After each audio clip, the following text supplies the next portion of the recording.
ஹல்லேலூயா ஸ்தோத்திரம். தினமும் நடக்கும் சம்பவங்களில் ஒன்று. இந்திய சம்பவங்கள். ஒரு கஸ்டமர் வீட்டில் சோபா அடிக்க போயிருந்தோம். அப்போ அந்த அம்மா அவங்க சோபா ஒர்க்கு முடிஞ்ச உடனே என் ஃப்ரெண்டும் கேட்டாங்க, வாங்க கூட்டிகிட்டு போகிறோம் அப்படின்னு சொல்லிட்டு. பெரிய ஃப்ளாட்டு. இவங்க 6வது மாடி, அவங்க 11வது மாடி. சென்னையில் இந்த மாதிரி மாடி வீடுகளில் போய் நம்ம ஃப்ளாட்டில் வேலை செய்யும்போது மனசுக்கு பெரிய சந்தோஷம். கிராமங்களில் அரிக்கலாம் விளக்கில் படித்து அரிக்கலாம் விளக்கில் வாழ்ந்த நாம் இன்றைக்கி செக்யூரிட்டி ஃபோர்ஸோடு இருக்கிற ஒரு 18வது மாடி, 19வது மாடியில், 11வது மாடியிலையும் 6வது மாடியிலையும் போய் வேலை செய்யும்போது கடவுள் நம்மளையும் நினச்சிருக்கிறாரு அப்படின்னு ஒரு சந்தோஷம். என்னடா நினைக்கிறீங்களா? ஆமாங்க. இந்த உலகத்தில் 18வது மாடியிலையும் 15வது மாடியிலையும் சேஃபோடு பிறந்து வளர்கிற குழந்தைங்களும் இருக்காங்க. எங்களை மாதிரி கிராமங்களில் லைட் வெளிச்சம் இல்லாமல் தாய் தந்தைக்கு பிள்ளையாக பிறந்து வளர்ந்த மனிதர்களும் இருக்கிறோம். இப்பவும் இருக்கிறாங்க. இதெல்லாம் நினைக்கும்போது மனசுக்குள்ள அப்படியே அந்த லிஃப்டில் போகும்போது ஒரு சந்தோஷம். வயசு 56 ஆனாலும் இன்னும் எவ்வளோ குழந்தைகள் கஷ்டப்பட்டுக்கிட்டே இருக்காங்களே, எல்லாம் கடவுள் படைப்பு தானே அப்படின்னு சந்தோஷமாக அப்படியே போயிட்டுருக்கும்போது அந்த மாடியில் போயிட்டோம். அவங்களுக்கு ஒரு குழந்த ஒல்லியாக அப்படி நடந்து வந்துச்சு. அந்த குழந்தைய நான் அப்படி பார்த்தேன். நம்மளும் இப்படி தானே இருந்தோம், நாமளும் இப்படி தானே இருந்தோம். ஆமாங்க, எஜுகேஷன் எவ்வளோ முன்னேற்றமானது தெரியுதுங்களா? அந்த குழந்தை அப்படி நடந்து வரும்போது அப்படி பார்த்து சிரிச்சுக்கிட்டு இருந்தேன். பக்கத்தில் என்ன பாப்பா பார்த்து மனசுக்குள்ளே சிரிக்கிறீங்கன்னு கேட்டாங்க. நான் சொன்னேன், இல்லைங்க, நானும் இந்த குழந்த மாதிரி தான் ஒல்லியாக இருந்தேன். அப்போ எனக்கு எந்த வேலையும் சரியாக செய்ய முடியாது, ஞாபக சக்தி இருக்காது, ரொம்ப குறைபாடோடு இருந்தேன். கல்வியாக எப்படியோ தெரியாமல் ஒவ்வொருத்தவர்கிட்ட கற்று கேட்டு தெரிஞ்சு உடல் இப்போ பாருங்கள் 95 கிலோ இருக்கிறேன். 56 வயசு ஆகுது. டை அடிக்கலை, கால் வலி இல்லை, முட்டி வலி இல்லை. இதுக்கெல்லாம் காரணம் இளநீரும் முட்டைப்பாலும் தான். இதை ஒரு புக்கில் படித்து தெரிஞ்சுக்கிட்டு சாப்பிட்டதுனால இப்போ உடம்பு ஹெல்த்தாக இருக்கிறேன் அப்படின்னு சொன்னேன். 56 வயசா அப்படின்னு அவங்க கொஞ்சம் அதிசயமாக பார்த்தாங்க. எனக்கு கூடங்க முட்டி வலி, கால் வலி தாங்க முடியலைங்க அப்படின்னாங்க. ஆமாம் சொன்னேன், இந்த முட்டி வலி, கால் வலி சென்னையில் மட்டும் இல்லைங்க, பட்டணம் மட்டும் இல்லை, கிராமங்கள்லேயும் இருக்குது. கிராமங்கள்லேயும் இருக்குது, பட்டணங்கள்லேயும் இருக்குது. இதுக்கெல்லாம் என்ன காரணம் அப்படின்னு கேட்டால், தேடுதல் இல்லை அப்படின்னு கூட என் மனசாட்சி சொல்லுது. தேடுதல் இல்லை. ஒரு மனிதன் பிறப்போம், அவன் கஷ்டத்தில் பிறக்கிறானோ வசதியில் பிறக்கிறானோ, அப்படியே வளர்ந்து வரும்போது தேடுதல் இல்லாத வாழ்க்கைன்னு ஒன்று இருக்குது, தேடுதல் உள்ள வாழ்க்கைன்னு ஒன்று இருக்குது. இந்த தேடுதல் வாழ்க்கையை போகிறவங்களையே தேடுதலையே தவறுன்னு சொல்லுவாங்க. அது அறிவு தேடுதல், அமைதி தேடுதல், உடல் தேடுதல், எத்தனையோ தேடுதல் இருக்குது. அது எல்லா தேடுதலும் கிடைக்குதா? எல்லா தேடுதலும் நம்ம தேடுறோமா அப்படின்னா, தேடுதல்லையே அறிவு பெருத்து வியாதி பெருத்து போகிறாங்க. அது பைபிள் சொல்லுது. அறிவு பெருத்தவன் வியாதி பெருத்தவனாக இருக்கிறாங்க. எனக்கு சொல்லுங்கள், பைபிளில் அறிவு பெருத்தவன் வியாதி பெருத்தவனா? ஆமாங்க. நம்ம வெறும் ஆசீர்வாதத்தை மட்டும் படிக்கிறோம். பிரச்சனைக்கு சம்மந்தப்பட்ட காரியங்களும் படிச்சிருக்கோம். கல்லை பேய்க்கிறவன் கல்லால் காயப்படுவான், மரத்தை பேய்க்கிறவன் மரத்தால் காயப்படுவான், இப்படி பேசிக்கெல்லாம் இருக்குதுங்க அப்படின்னேன். அவங்க ஆச்சரியமாக பார்த்தாங்க. நீங்கள் பைபிள் படிக்கிறீங்களான்னு கேட்டேன்.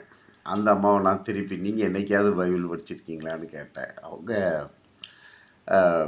அவங்க மதம் சார்ந்த ஆராய்ச்சியில் ரொம்ப பெரியவங்க. நான் படிச்சிருக்கேன், ஒரு சில பேட்ச் தான் படிச்சிருக்கேன்.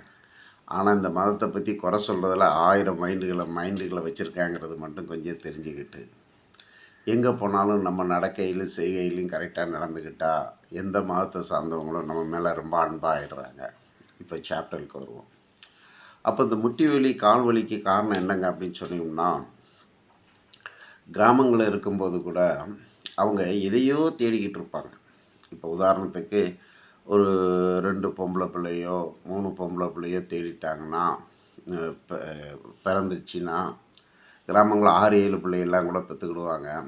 அவங்க வந்து எதிர்காலத்தை நோக்கி எப்படி ஓடுறாங்கன்னா, ஒரு நல்ல தாய் தகப்பனாக இருந்தாலும் என் மருமகனுக்கு சம்பாதிக்கணும், என் மருமகனுக்கு சம்பாதிக்கணும், என் மருமகனுக்கு சம்பாதிக்கணுன்ட்டு அவங்கள அவங்க கெடுத்துக்கிட்டே ஓடுறாங்க. அவங்கள அவங்க கெடுத்துக்கின்னா அவங்க உடலில் அவங்க நேசிக்கிறதே இல்லை.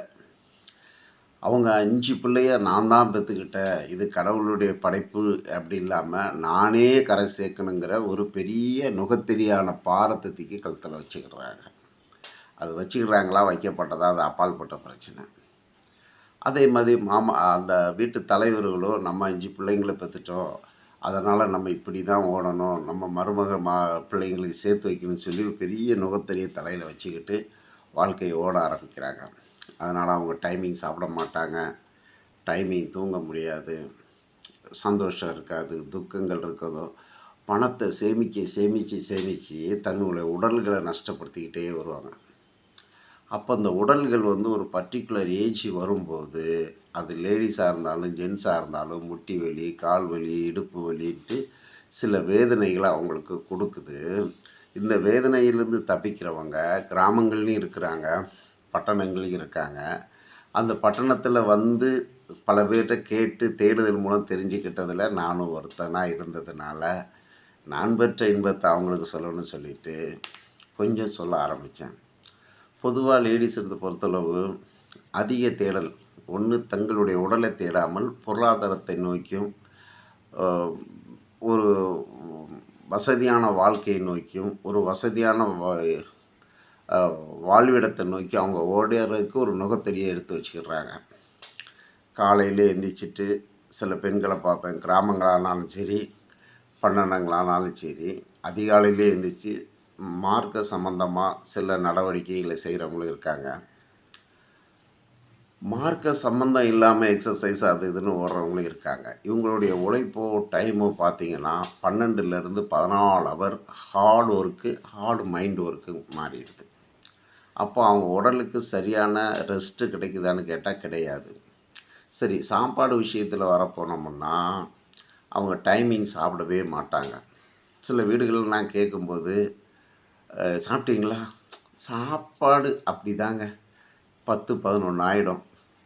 அப்போ மத்தியான சாப்பாடு அது 3:30, 4 மணி ஆகும். அப்புறம் நைட்டு சாப்பாடு எப்படியோ. ஆனால் சில சமுதாயங்களில் மார்க்க கட்டுப்பாடாக வச்சு 6 மணிக்கெல்லாம் சாப்பிட்ருந்தாங்க சூரிய அஸ்தமிக்கிறது. கேட்டால் பூச்சிகள் வாயில் போயிட்டு அவங்க ஆதி காலத்துலேருந்து ஒரு காரியங்களை சொல்கிறாங்க. சாப்பாடுகளுக்கு சில சட்டத்திட்டங்களை மதங்களில் வகுத்து வச்சதை தேடல் மூலம் நான் தெரிஞ்சுக்கிட்டேன்.